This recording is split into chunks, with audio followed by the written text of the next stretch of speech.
Good morning class. चलिए numerical solve करते हैं। देखिए इस न्यूमेरिकल में आपको कहा गया है कि आपके पास balanced 3 phase star connected load है जो सप्लाई ले रहा है फ्रॉम 3 फेज 4 वायर सिस्टम से। तो उसमें आपसे पार्ट ए और पार्ट बी पूछा गया है। पार्ट ए में आपको कहा गया है अगर तीनों फेज कनेक्टेड रहें और बैलेंस्ड सप्लाई लेते रहें, मतलब हेल्दी सिस्टम के लिए आपसे पूछा गया है कि सीक्वेंस कंपोनेंट करंट के निकाल कर दें। और नेक्स्ट पार्ट में आपसे पूछा गया अगर 2 फेजेस डिस्कनेक्ट कर दें तो उसके बाद आपका सीक्वेंस कंपोनेंट क्या बनेंगे वो निकाल कर दें। तो चलिए स्टेप बाय स्टेप करते हैं। सबसे पहले एक काम करते हैं, पार्ट ए सॉल्व करते हैं। For healthy system sequence components current के निकालते हैं। फॉर हेल्दी सिस्टम आपका यहाँ पे आपको कहा गया है एक फेज में करंट है 150 एम्पियर। तो अगर मैं इसे फेज ए की करंट को 150 एम्पियर एंगल 0 डिग्री ले लूँ, रेफरेंस ले लूँ, तो मेरा फेज बी में करंट कितनी बन जाएगी 150 एंगल -120 डिग्री। और सिमिलरली फेज सी में मेरी करंट कितनी बन जाएगी, बैलेंस लोड है, बैलेंस सप्लाई से करंट ड्रॉ कर रहा है, तो वो किस तरह से ड्रॉ करेगा करंट, सेम मैग्नीट्यूड और तीनों करंट्स आपस में 120 डिग्री अपार्ट। तो ये आ गया आपकी पार्ट ए के लिए तीनों फेजेस में करंट्स। तो सीक्वेंस कंपोनेंट्स निकाल लेते हैं। सबसे पहले जीरो सीक्वेंस करंट कंपोनेंट निकालते हैं। आई ए ज़ीरो क्या आ जाएगा formula, average of I A I B and I सी।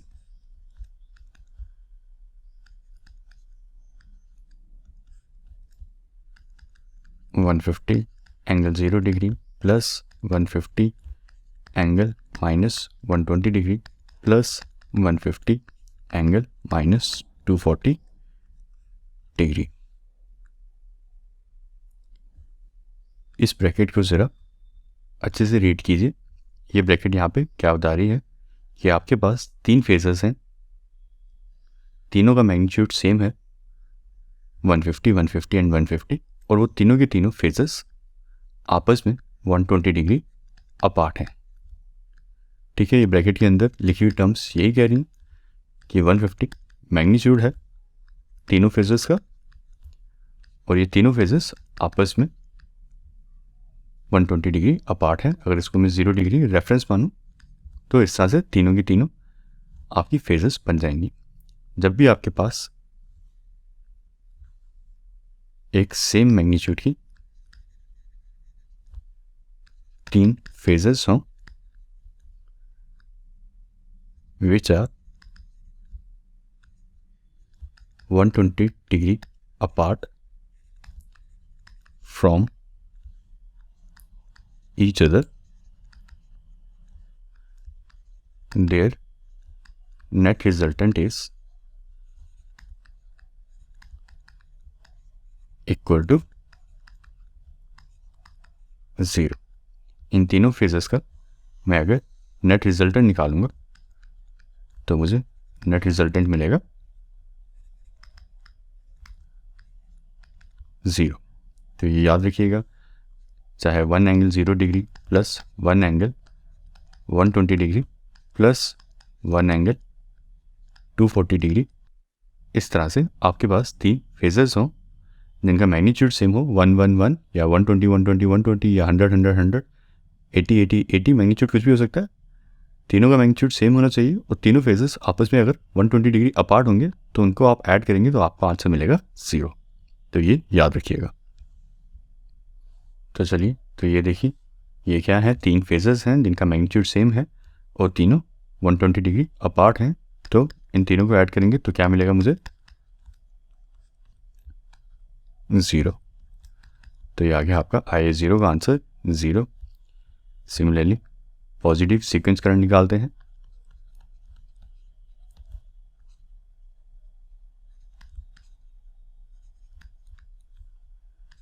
आई ए 1 क्या फॉर्मूला बन जाएगा आपका 1/3 आई ए प्लस अल्फ़ा आई बी प्लस अल्फ़ा स्केयर आई सी, सब्स्टिट्यूट कीजिए वैल्यूज़।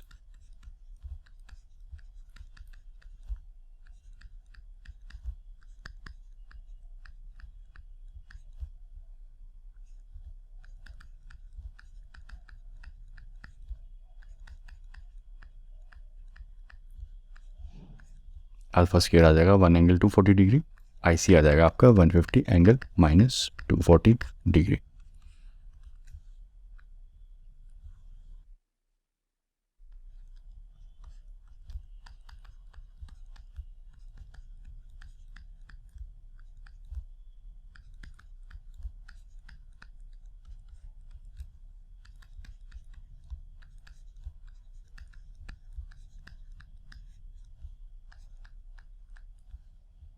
तो आई ए वन कितना बन जाएगा आपका 150 एंगल 0 डिग्री।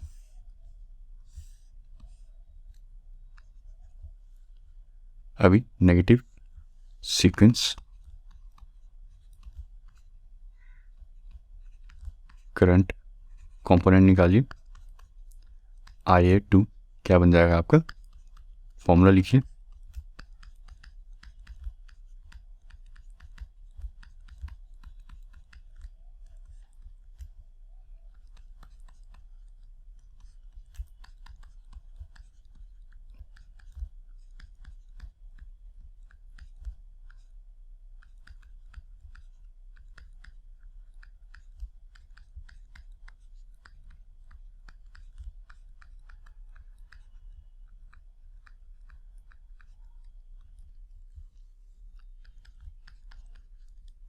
फर्दर सॉल्व कीजिए अबव एक्सप्रेशन को।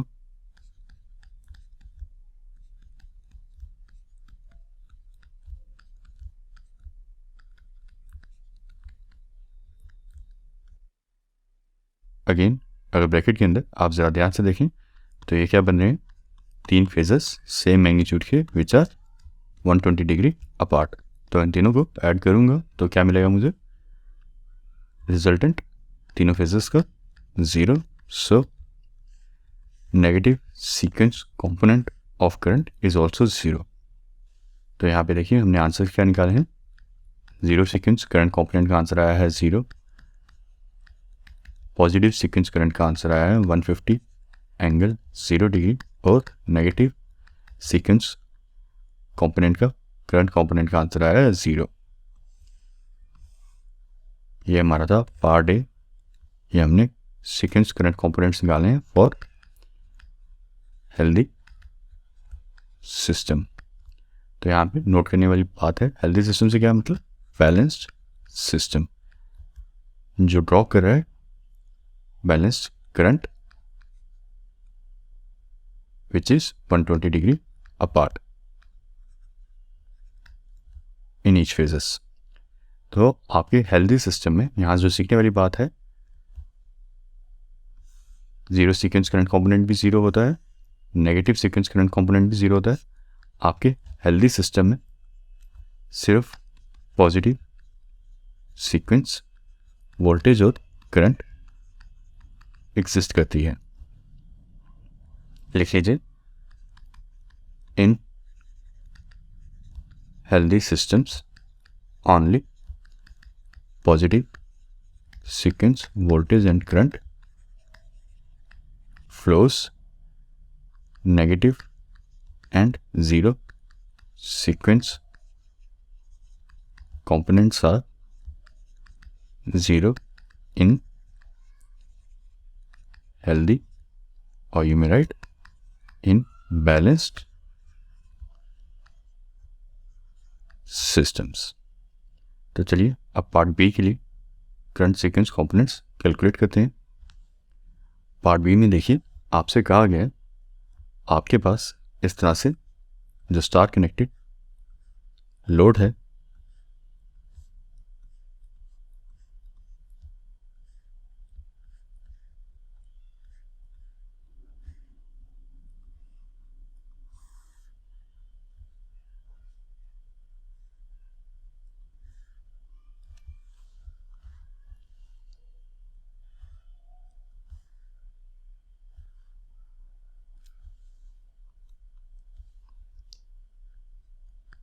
वो सप्लाई ले रहा है फ्रॉम 3 फेज 4 वायर सिस्टम।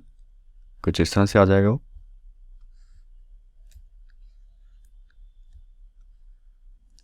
ये आ गई आपकी सप्लाई ब्लू कलर से बनी हुई।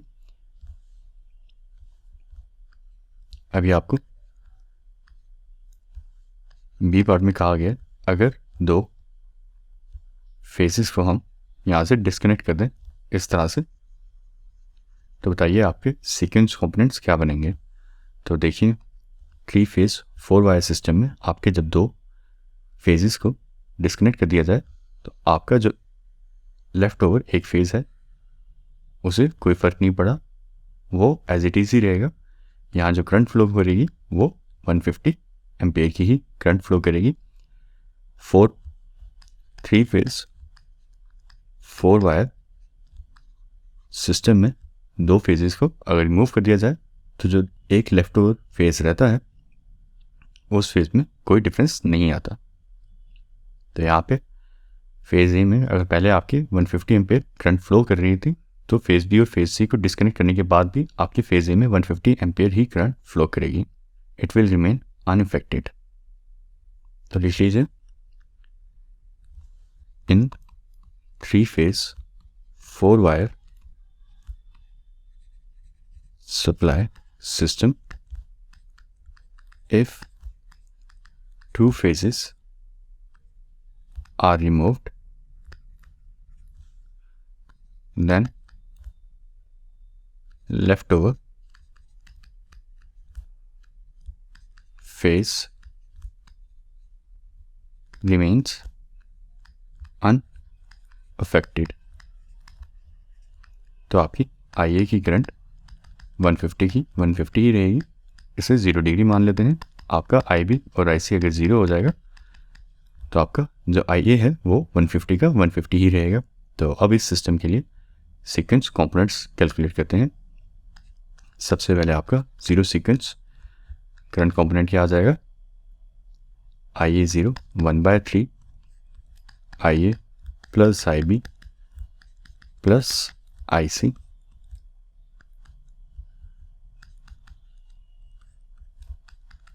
वैल्यू सब्स्टिट्यूट कीजिए तो IA 0 आ जाएगा आपका for part B 50 angle 0 degree. Similarly positive sequence भी कैलकुलेट कर लीजिए करंट कंपोनेंट, तो वो क्या आ जाएगा IA plus alpha IB alpha square IC value substitute कीजिए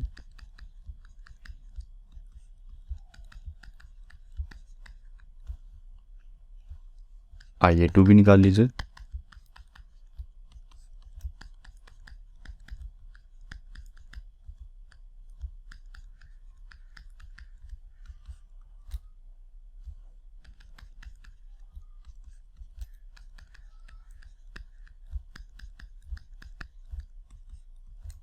तो आपका नेगेटिव सीक्वेंस करंट भी कितना आ जाएगा 50 एंगल 0 डिग्री